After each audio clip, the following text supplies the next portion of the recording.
Hey everybody, this is Perrin with Niche Site Project 3, and as always, I have Colleen Kinsey. Colleen, how's it going?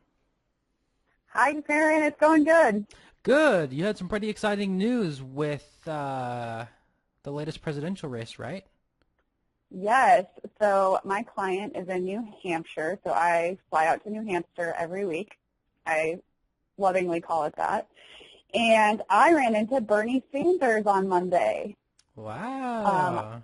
yeah, I was eating lunch at a little cafe that I go to every Monday after I hit the airport, and there was tons of security and no parking and lots of guys with secretive headphones in, and I was snooping around and I saw him chowing down on a sandwich. Awesome. Did you say hi? No, his bodyguards blocked me. Oh, But if at, I could have, I would have. at least you tried, right? Yes, I did sneak a video though. I saw it was so cool. It's really surreal to see him just like walking around like that. But I think that's super exciting, and I practically know a famous person now. So thanks for upgrading my life. Um, but I guess everybody's wondering if you had any time to work on your website in the middle of all the excitement. Yeah, just a little bit. I'm over halfway done with all my articles. Dang. So pretty awesome. Yeah. Last week we talked about outsourcing articles, and Mhm. with my budget, I was able to outsource about 7. And I actually was able to work with one of my friends who writes and kind of understands my topic pretty well. So that made it a lot easier. I know last week you had mentioned some sites that you typically use for finding writers, but I thought that this would be a great way to give my friend some work and make it easy. One thing that I found that was a little difficult was doing business with a friend. Right. So I offered him a price, and he was kind of like, well, this isn't industry standard. What about this? So it was a little weird to switch from friendship to business, but I think it'll definitely work out better in the long run. Yeah, totally. And how was the process of like giving him the assignment and uh, beginning to work with a writer who's not yourself? It was good. So kind of one of the things that I had to decide on was what should I outsource? And Hmm. I decided to keep the informational articles for myself, mostly because I can learn a lot more about my topic and Right. be able to use it for other articles in the future. And I thought it would be easier to outsource the product articles so that things were a little bit more standardized too throughout the website. And then I know I had mentioned that I'm over halfway done, but since we're doing 40 articles instead of the original 60, I'm already halfway done with all my articles, and with my current plan, I plan to be done February 20th. So now that I've said it on the call, I have to stick to it, right? Yeah, I guess so. That's pretty cool though. 40 articles by February 20th, and then we'll probably have a short planning phase. I know this call might be a little bit light, but the next call is probably going to be an absolute monster because we are going to be getting into some of the more complicated stuff about actual off-page SEO. But this week, we wanted to talk about something that you and I have been going back and forth with because our style, it seems, is just to kind of jump into the deep end. I threw you into the deep end, and you preferred, I think, to just dive in and start working, which is awesome. But we both have a tendency to skip over details, right? So we Right. covered a lot in all of our calls. One of the things that we have not covered, and I think we actually didn't plan to cover it.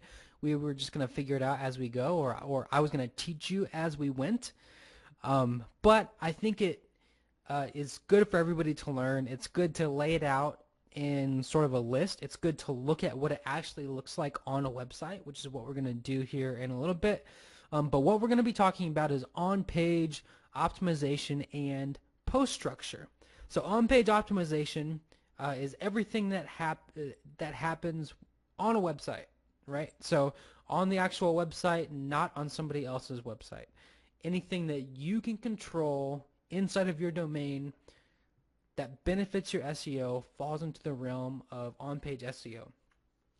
And we wanted to talk about it a little bit because you were creating all of these awesome posts with all of these awesome pieces of content, but some of the on-page SEO was just missing because I didn't teach it, right? So we figured it'd be good to go over now, have it all in one place so that you could learn it and so everybody could learn with you. We also want to talk about post structure because you're creating these pieces of content. Some of them were pieces of affiliate content, and there were just a few things that I thought you could tweak that could help those perform just a little bit better. So before we get into the actual technical parts of on-page SEO, I want to make a case for on-page SEO. Everybody kind of knows that it's a best practice and that you should be doing it, but I don't think a lot of people know why or what the benefits really are. So I wanted to go over that stuff briefly before we actually logged into a website and did the on-page SEO for a test post. So first of all, well, actually, you tell me, Colleen, do you know anything about on-page SEO, or like the basics, or as you were posting content, did you find yourself wondering like what to do, or where do you stand right now with the on-page SEO, I guess is what I'm saying. So where I stand is with Yoast SEO, I just try to get the green light. So that's about it. Okay, good. Incredibly noob. I just know the green light is good. Yeah, cool. And actually, I prefer not to go by Yoast because I think their stuff is a little bit outdated. So I'm glad you said that, and we can talk about why, perhaps. But I think that's what a lot of people do. That's what I did in the beginning. They install an SEO plugin, and Yoast is fantastic, by the way. I use it on every single site that I own. It's a must-have plugin for sure. But how they calculate on-page SEO, I think, is a little bit outdated. And I think a lot of people do that because it's easy and because there's not a ton of great guides for SEO aside from maybe Brian Dean's. So very important to talk about. That's where Colleen is. The reason everybody should be doing it, though, is because it lets Google know what your page is about. So if you have a page about pink shower heads and you want Google to recognize that it's a page about pink shower heads and you want Google to rank it for the term best pink shower heads and other related terms, you want to give Google as many signals as possible so that it understands the topic of your pages. We don't know everything Google's looking for. We don't know their algorithms. They are classified. However, over time, people have discovered certain tactics that do work based on trial and error, experimentation, some information released by Google, and some other stuff. But the idea is that if you can give Google as many signals as possible, it all adds up. And it'll give you a much better chance for ranking or to rank for those particular key terms, right? So that's the main benefit. That's a broad case for why you're doing it. I think it's kind of obvious, but it bared repeating. The benefit, however, is that you can almost always beat your competitors on page. So there are a number of different on-page factors that we're going to talk about. But as you're looking at the people you're actually competing with for these keywords, which is going to be the top 10 people in Google, or maybe even the top 3 spots if your site's doing really well, right? You can almost always beat them on something with on-page SEO. So maybe it's a better URL, maybe it's a more tightly focused title. The one that's almost always easy to beat people on is content length. Maybe their images aren't optimized, or maybe they haven't added a custom meta description, right? There are lots of different things, and almost nobody is getting them all. So if you nail everything on the list, and you do it better and more strategically than your competitors, you can sometimes beat people with less marketing and fewer links. Obviously, we still want to go build links. We still want to go promote our content. But on-page SEO is one more way you can beat your competitors, and you can almost always find some on-page SEO metric to beat them on. So I really like it for that reason. It's just an easy advantage. It takes a little bit of digging. You have to know what you're looking for, but when you do, you can often beat them in some way. So that's the major benefit of on-page SEO, aside from just rankings, is that it gives you a competitive advantage. And it's free, right? And it's free. So that's a really good point too. So the main benefit is that it gives you a competitive advantage, I think.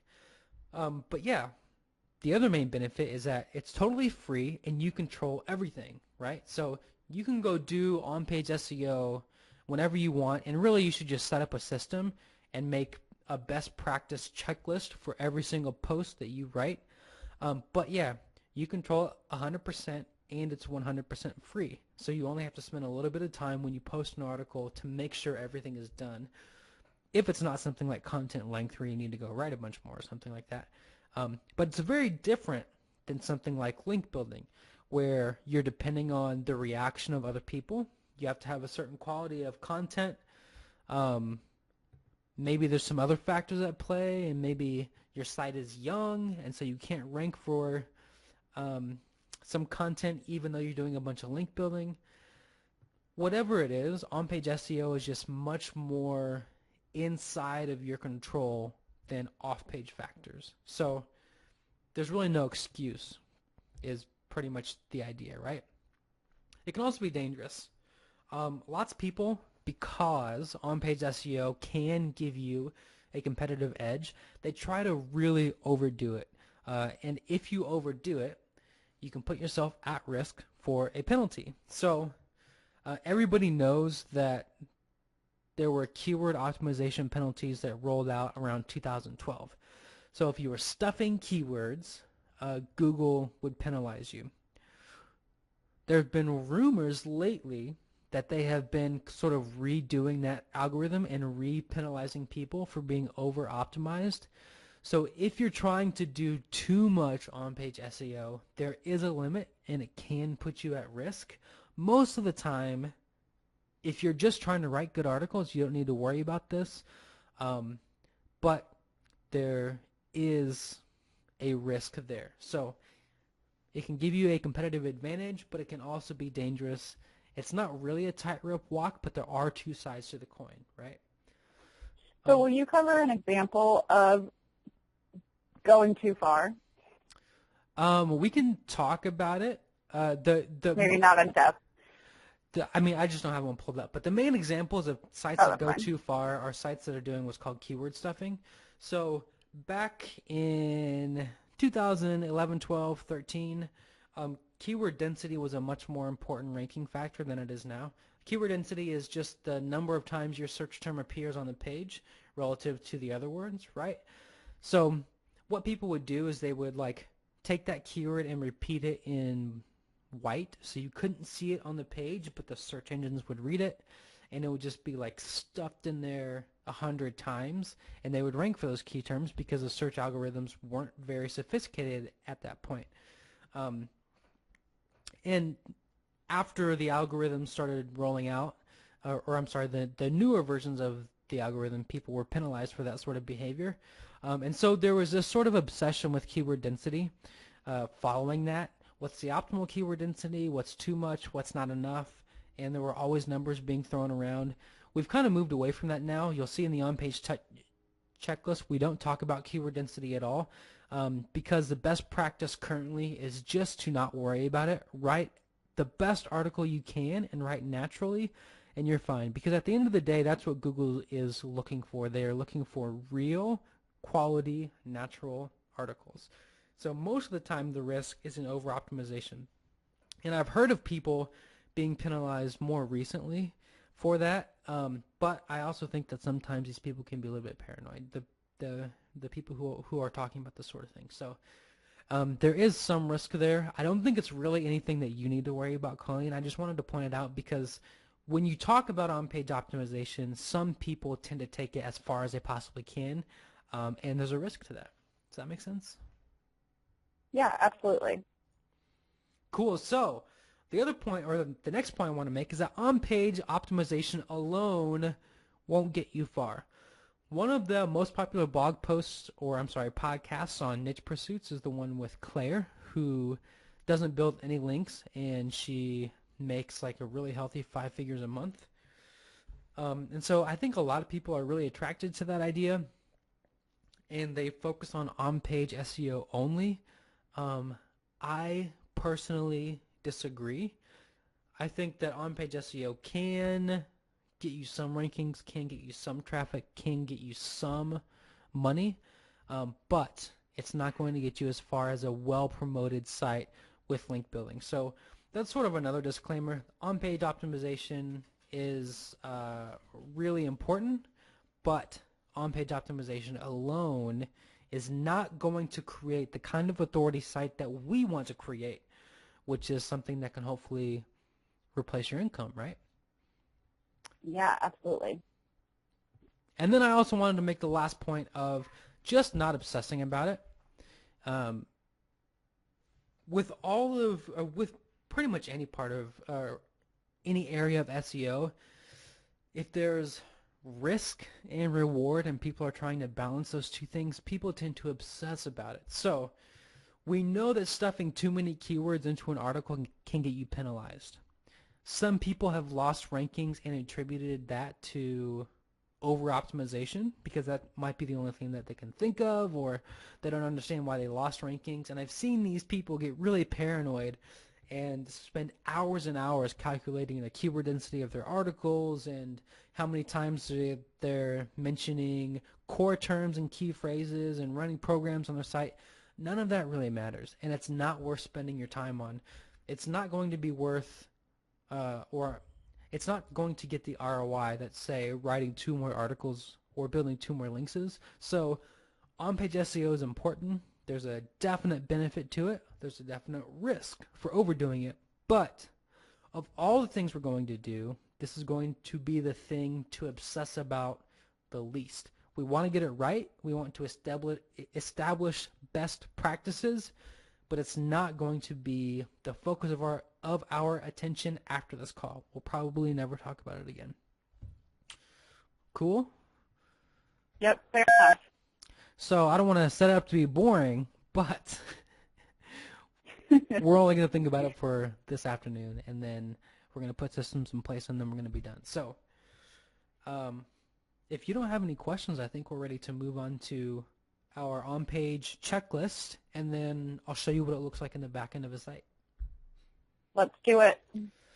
Okay, so here is my on-page checklist. I might be forgetting stuff, but I don't think I am. I think some of the main things that people might call me on, like keyword density, I purposefully left off. But if you see something in here that you think about with on-page SEO, just leave it in the comments and we can talk about it. But let's just go through these one by one, and I'll talk about why they're important. So first thing is loading speed. Your page must load fast.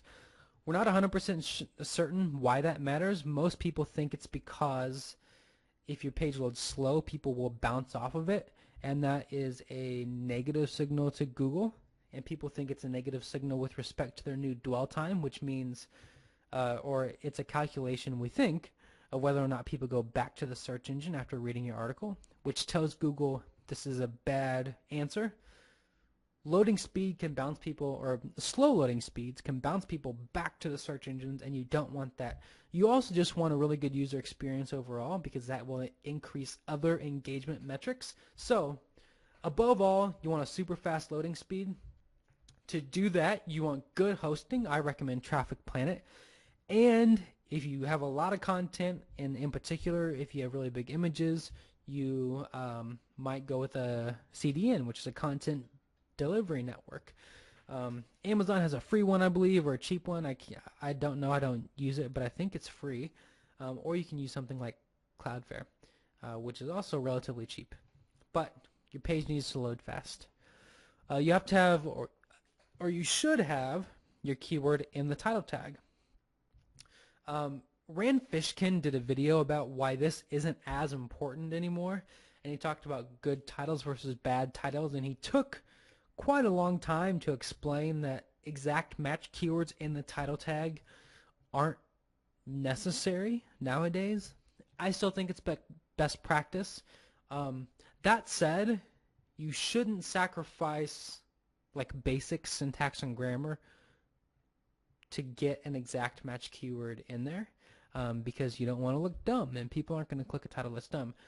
Also, even if your keyword is in there, you want your title to be interesting and clickable, something that could be shared on social media and get some referral and social traffic. Plus, getting clicks inside the actual SERPs is a positive signal to Google. So you want your keyword in there, but you want it to be as clickable and enticing as possible.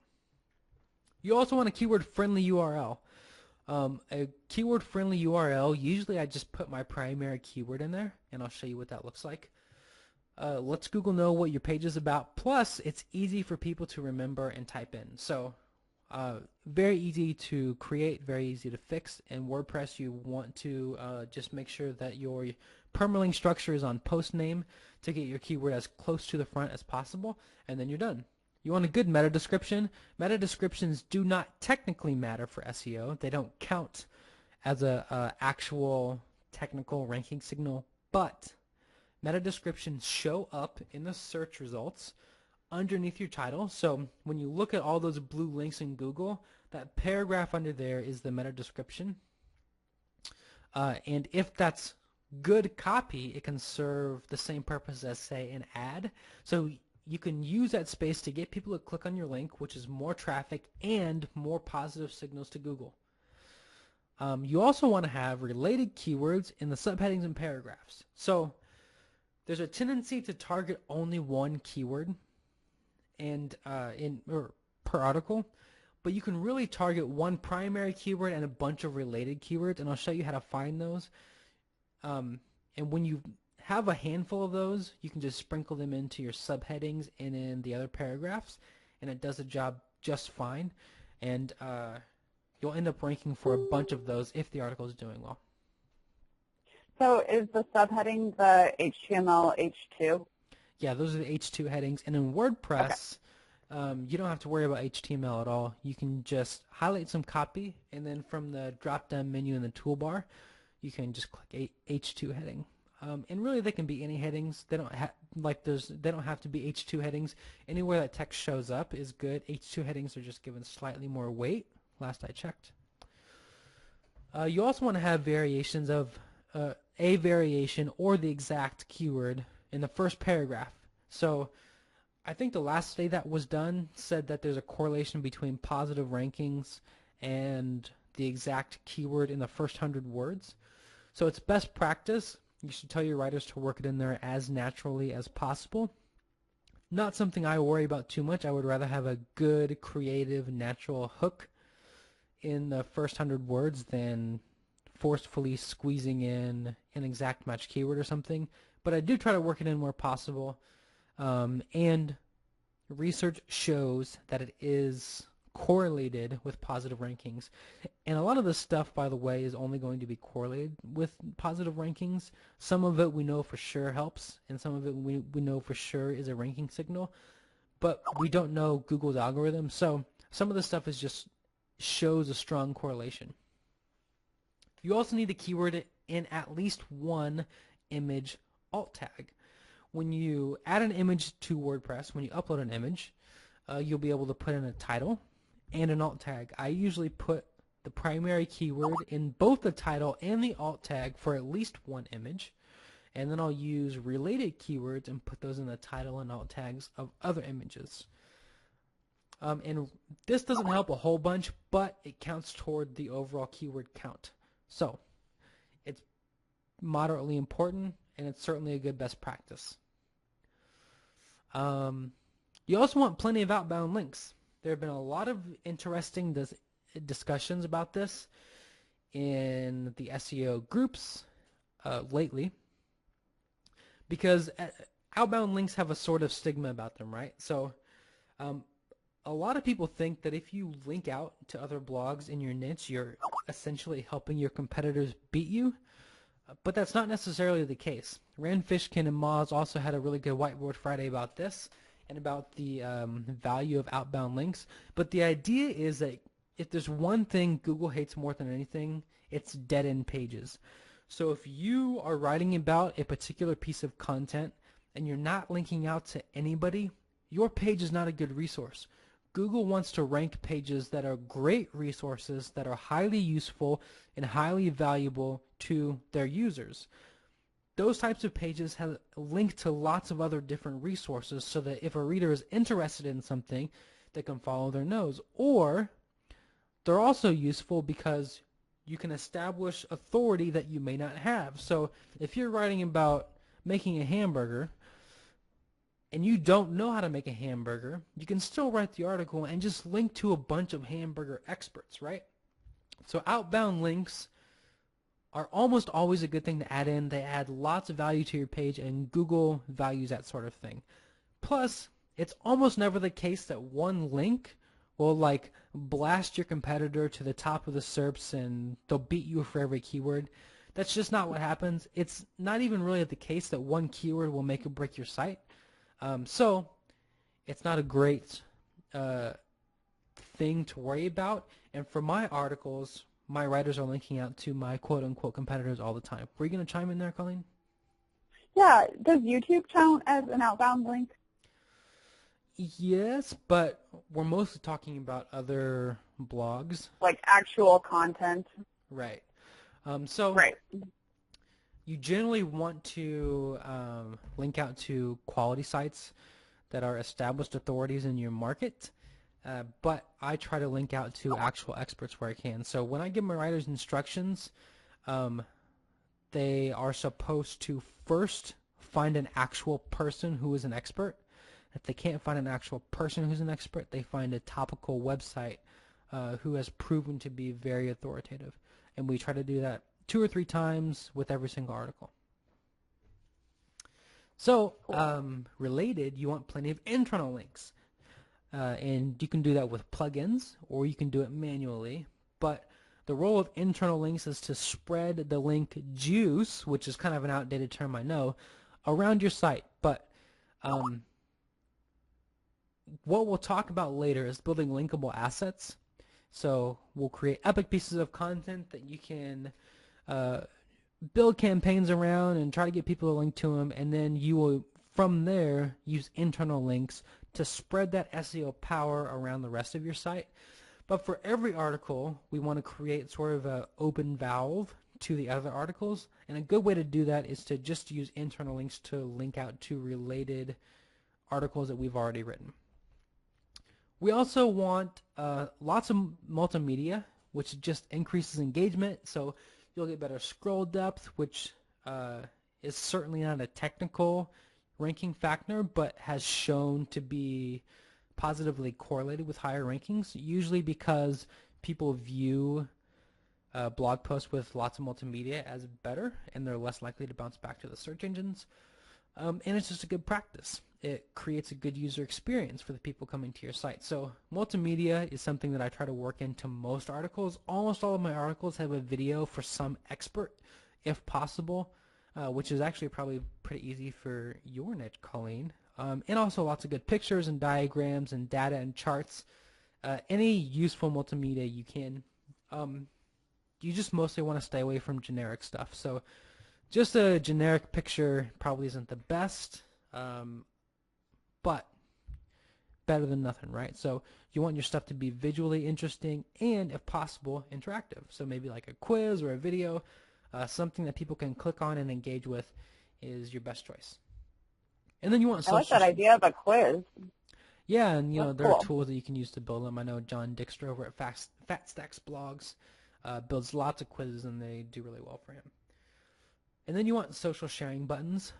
Google has said officially that social sharing signals are not part of their ranking algorithm, but there have been lots of anecdotal evidence that social signals help greatly with ranking, and there's been some positive correlations in the more formal SEO research studies. So social sharing is never a bad thing, and if it's as simple as putting a plugin that plops some buttons at the bottom of your page or something, why not? And also, not all sites are SEO sites. Some sites are purely socially driven, so obviously you want to build up your social channels and you want ways for people to share your content. So that's all the on-page stuff. I know it's a lot. The best way to do on-page SEO is just to have a checklist. You can use a checklist inside Yoast, although that information is a tiny bit outdated, but it still works. It's best to just go learn it. You can read about on-page SEO in, like an hour, and you'll pretty much know everything there is, and then you can just apply it to your own sites. And then we wanted to talk about post structure. And after we talk about this, we'll go look at a blog post. But post structure, I wanted to just quickly recap some of the most important stuff for how your post should look, especially affiliate content. Because the more content you write, the easier it is to get wrong. And I know Colleen and I have kind of gone back and forth on a couple different blog posts. And I think there's a little bit of room for explanation and showing why things work and what are the good ways to put them in. So just real quick, your tone should be a friendly expert. This is something that Colleen is nailing. And in particular, Colleen's taking a really cool angle of kind of learning with the reader. So the friendly expert tone, someone who knows a lot about this thing but acts as a friend, is really important, and it's something Colleen is doing really well. You want an ultra short creative intro. I don't like long intros. I want 100 words and then a heading telling me exactly what I'm going to read next. You're going to lose people if you just have a whole bunch of paragraphs right in a row. People typically, I have seen anyway, don't stay for that long if you don't tell them exactly what they're going to be getting. My writers have instructions to make these 50 or 75 words and then to immediately lead into a heading that tells the reader what they're going to be reading next. And then you want to break up the article or the blog post with other headings when you can. You also want affiliate links up front. So most of the time, my first heading will be something like, if you're in a hurry, here are the things that I mentioned in this article. I did not make up this technique. We've done it for most of our products or projects in the past. People like Matthew Woodward do this with pretty much every article they write on their blog. But you want to give the people who are looking for a quick answer the opportunity to click on your links as soon as they load your page. So having your affiliate links up front is really important. In past projects, we've done that with tables. In this one with Colleen's site, we're going to use simple bullets because we don't want to fiddle with tables. It just takes too much time. So we're going to use simple bullets, but we're going to put those links up front. There's a chance they might not convert, but I think they're going to convert just fine. And, we can always split test and optimize later. You also want short paragraphs. This is something we've tweaked in the articles that we've seen on Colleen's site. Short paragraphs keep the reader's eye moving downward, and they're also less intimidating and less frustrating than big blocks of text. So I like no more than 3 or 4 lines per paragraph. It's more important than you think, honestly. It improves the readability, and then when something's easier to read, it's easier for your reader to find the answer. They're less likely to bounce back to the search engines. You also want multimedia, which we've talked about. Yeah. I was going to say with short paragraphs, I think it's also easier to write because then I can realize if I can't explain this in 3 or 4 lines, then I probably need to make a separate section about it within the article. Sure, yeah, and you should also realize that the web is very casual. So people don't care where you're breaking your paragraphs. It's not a essay for an English class. Grammar is important, spelling is important, your style is important. But honestly, you can just go through and insert paragraph breaks if you feel like something is too long and it doesn't particularly matter. But yeah, certainly is better to write or easier to write. I agree. A clean design. So we've had some tweaks for this too on your site, Colleen. The big one is smaller images being aligned left with no text. So there's these big empty white spaces. That's something you almost always want to avoid because it just makes your site look less professional, and that decreases trust. So you want your design to be clean, and you want your blog post to appear full. And sometimes it's a gut call. Sometimes you just have to tweak things on the fly, but you want to avoid lots of white space or big pockets of white space. Yeah, and I learned something this week because I was using Thrive and trying to get the text to wrap, and I was Googling it, and I couldn't figure it out, and so I had to message Perrin and say, I know that this is a dumb question, but help me out here. Throw me a bone. And it's like a 3-second fix. Yeah, super easy. But it was also one of those things that, like, when I first learned it, I think I tried, like, all kinds of weird coding and stuff to get it to work, and in the end, it's just a button in WordPress or whatever. So yeah, sometimes you just got to figure it out, and that's part of the process of building a site. And the last thing is, you want to give people other opportunities to click on your links, sprinkle in throughout the article. Usually when you mention the products or when you mention a solution to a problem, say this is what I use to solve it, or if you want to look at a good shower head, here's an example, whatever it is, you want your links up top, and then you want to sprinkle them in throughout the article. You don't want to overdo it. A couple times is fine. You're not going to make significantly more money by just spamming them through the whole page, and you can get penalized for it. So that's overall. Should we look at a blog post? I think it'll make a lot more sense if we can just see it in action. Make it happen. All right. Let's see. Okay. So. Were you hungry when you wrote this? Yeah. I wrote this this example post I wrote like an hour ago, and I have not eaten dinner, so yes. And I don't even know if this is possible. I've never baked a burger in my life. This is just my gut, you know? So this was our example blog post, how to bake a perfect burger. What we are imagining here is that our keyword is perfect burger recipe. So first thing you'll notice here is the title. Our keyword, our exact keyword, is contained in the exact title, but the title is constructed to be very clickable and very shareable. So that's your title, one thing down. The next thing I changed was the URL. And this is just a blog that I don't use, heyyourname.com. So by default, the whole thing would have been in the URL. I just clicked edit, typed my exact keyword in there, and then clicked OK. And that's one thing down, and I moved on. So you can see how on-page SEO works. It's just a bunch of little things you have to get right and or double check before you hit the publish button. So then I had my first paragraph. This is not a real paragraph, right? This is just an example, but I might put my exact match keyword in there somehow. For example, I might say, like, if you're looking for the perfect burger recipe, you might consider baking your burger instead of grilling, gasp, whatever it is. Working that keyword into the first paragraph is a good on-page SEO best practice. Immediately after that, I have a heading that tells the readers what they're getting into. And in this case, because it's an imaginary affiliate article, I'm using the opportunity to put my affiliate links in front of them so that the people who want a quick solution have something to click right away. And in this case, we are doing what you're doing on your blog, Colleen, which is just using simple bullets to set them apart. People will click on those. They work on many different affiliate blogs. This is sort of a standard practice in the affiliate marketing industry, and this is kind of how it looks. After that, you would have a heading, and then a burger.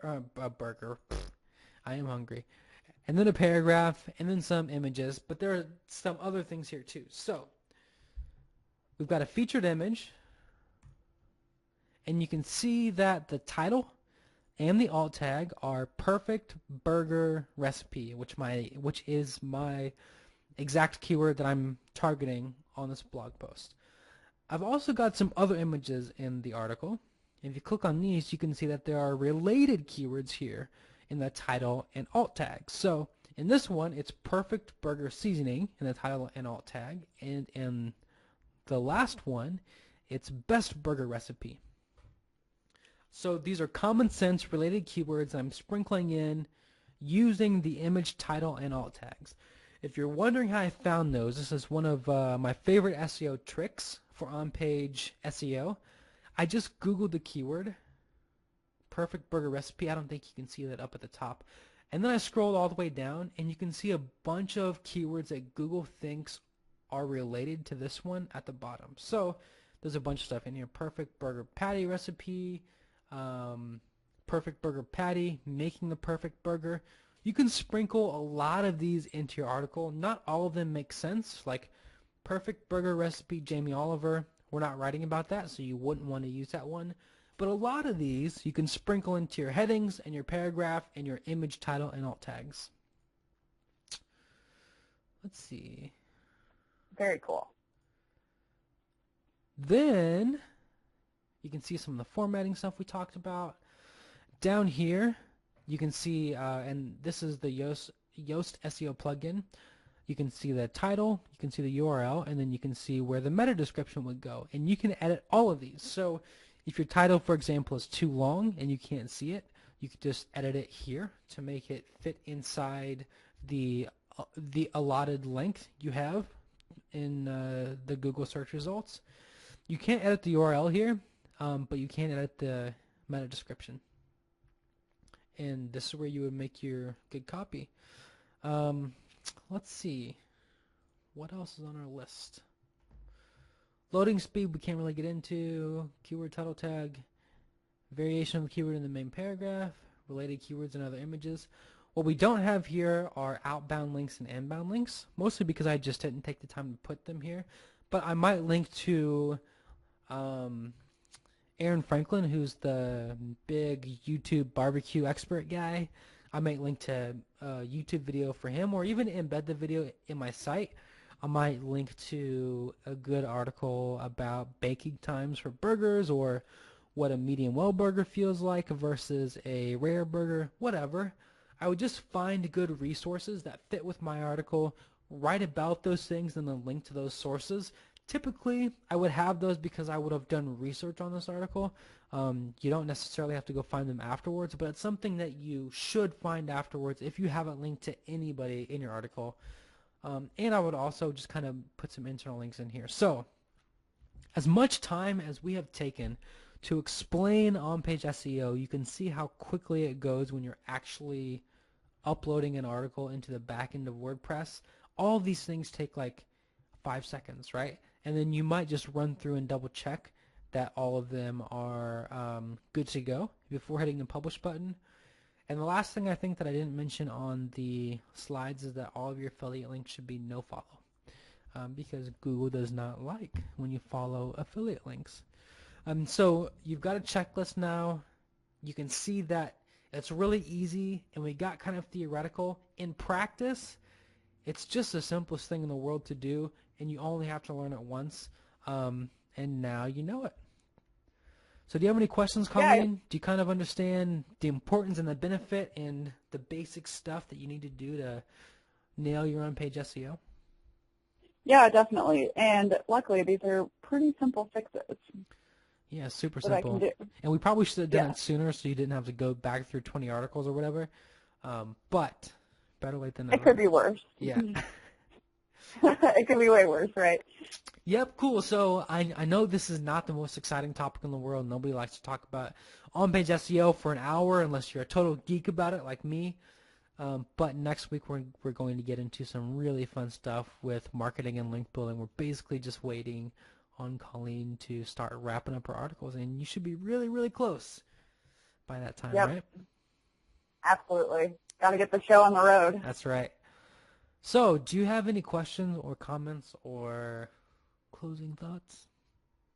I did have one quick question. So with my topic, I have been trying to use a lot of free images. So those are ones that I can use for commercial use, like through Flickr or Google Advanced Image Search. Mm-hmm. But I wanted to ask how much, I guess, like photo editing is too much, like adding text to your images, and do you try to just stick with straight images, or like, I guess I've been using Canva a lot to add cool stuff, and I just was kind of wondering what is too much. When do you kind of draw the line, I guess? Sure. And I don't know if that's an easy thing to answer. No, it's great. So in an ideal world, every single image would be personal and unique and relevant. So the more, the merrier, honestly. However, that stuff takes a lot of time for most people, especially someone like me. Like, I could fiddle with the design of one image for an hour easily. I did that just a couple days ago. So when I was starting my current site, I found myself fiddling way too much. So I would spend 20 or 30 minutes editing and uploading an article, and I'd spend like 40 minutes trying to create a good image. That's not a good use of your time. You're losing ROI there. So nowadays, for most blog posts, I just use a standard image that I buy. I pay about $1. I think I'm overpaying. There are plenty of stock photo places where you can pay less, or you can find them for free. And I just use a standard photo for my featured image for most of my blog posts. If I have a big blog post, a blog post that I'm using for outreach or for link building, or just a big epic post that I think my audience would enjoy, that's when I'll spend a little bit more time on an image. But if you enjoy it, and if you aren't spending like half an hour on each one, it's really good. It makes your blog post more unique. It makes your blog post more engaging, and it shows professionalism and effort, and all that stuff counts. So does that make sense? Yeah, absolutely. Thank you. Cool, yeah. And I think you had a question about crediting artists and photographers. Yeah, I did. So I was just wondering if I find a really awesome image on Flickr and it's not in the drop-down for using for commercial use allowed, what is the appropriate way to credit the photographer? Is it okay to put their photography company in the title and the next line? I forget what it's called off the top of my head, but how much credit should you give them when you're posting their image? So you should only use images that you either buy or that are explicitly labeled as free to use.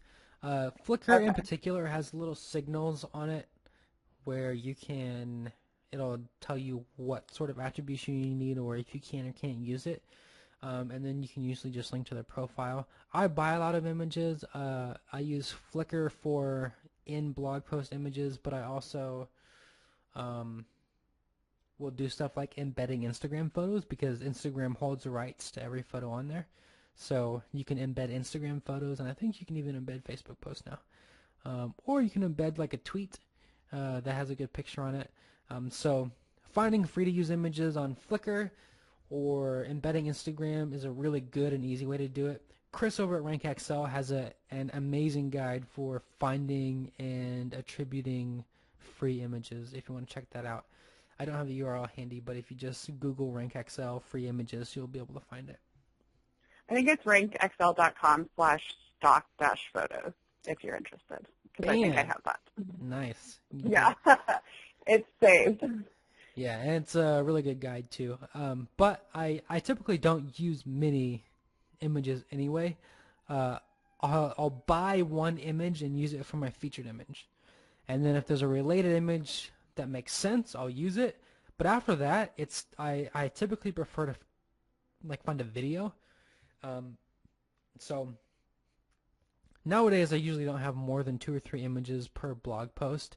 Mostly because mine are between like 700 and 1,500 words, and I'm not doing anything myself, so it's not like I'm actually going and baking my burger where I could take 15 different photos and it would make sense for me to do that. I'm simply writing informational articles, so I don't need a bunch of images, but yeah. Cool? Okay, cool. Yeah. All right, well, I think we're done here. You've got your checklist. You can go fix all the on-page SEO that I hadn't yet taught you that you may be missing. I think we're actually probably pretty good on your blog. We only have a few things to tweak. And then next week, you'll be almost finished with your blog post, and we can start talking about some super exciting, crazy marketing, link building stuff. Yeah. All right, but I think that's it for us. Thanks for tuning in, and we'll catch you next time. Bye. Bye.